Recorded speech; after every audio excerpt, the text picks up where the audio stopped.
Rabbi Pinchas of Koritz was an incredibly righteous individual. However, he very much enjoyed his privacy. After all, as long as he remained an unknown entity, he was able to study a lot, pray at length, meditate at length, and this is how he wanted it. At some point, against his wishes, word got out that he was a very righteous man, likely from the other disciples of the Baal Shem Tov who heard the Baal Shem Tov speak so highly of him. Next thing you know, people were knocking at his door every hour of the day. One needed some prayers for refuah, for health. Others need prayers for some kind of parnasah, some kind of money. Others just wanted advice. Others had questions on Torah. And this gave Rabbi Pinchas of Koritz no rest. Eventually, he thought to himself, what am I going to do?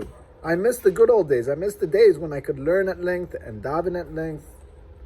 So, he decided to pray to God that he should become unwanted, undesirable in the eyes of others, and therefore he can go back to being in his low-key status. Our sages say that when a tzaddik, when a righteous man decrees, the heavens have to say, Amen. They have to accept it. And such was the case with such a righteous person as Rabbi Pinchas. As soon as he finished his prayer, suddenly not only did people not interested to come by him, they were actually kind of turned off by him. This allowed him to go back to the way things were, and he was happy with that. At least until the festival of Sukkot came around. You see, each year he found plenty of willing people to help him build his sukkah. But this year, because of his prayer, there was no one interested in helping him with his sukkah. So in the end, he had to find a non-Jew and hire the non-Jew to help him build a sukkah. They needed some tools. They didn't have everything they needed. No one wanted to lend him the tools. It was only his wife who was able to really get the job done and find someone who was willing to lend it, but begrudgingly, to be honest. Now, Reb Pinchas really understood that this holiday is so much about inviting guests. Each of the nights we welcome one of the Ushpizin, one of the 7 shepherds. And beyond just having these spiritual figures join us in our sukkah, we want physical people from our community, poor people.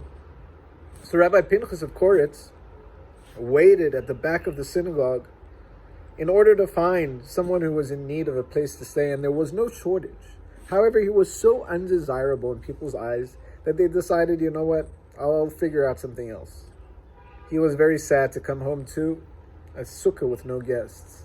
Nevertheless, a person on his stature of holiness, they didn't just welcome spiritual entities when the Ushpizin were welcomed. He actually saw them coming. So, on the first night, he opened his sukkah and he saw Abraham at the head as he brought the 7 shepherds to the sukkah of Rabbi Pinchas.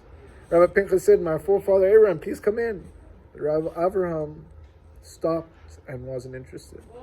What are you doing? Please come in, I'm begging you. You come in every year. Avraham, our forefather, said to him, I am the embodiment of kindness in this world. I made the world knowledgeable of God through opening my door to them, showing kindness to them. You don't have any guests. You aren't showing any kindness at the moment. And therefore, this place isn't so fitting for me. Needless to say, Rabbi Pinchas learned a very, very harsh lesson from this. The very next opportunity he got, he prayed to God to rescind his previous prayer. And once again, he was in high regards by the community, tending to their needs day and night. Chag Sameach.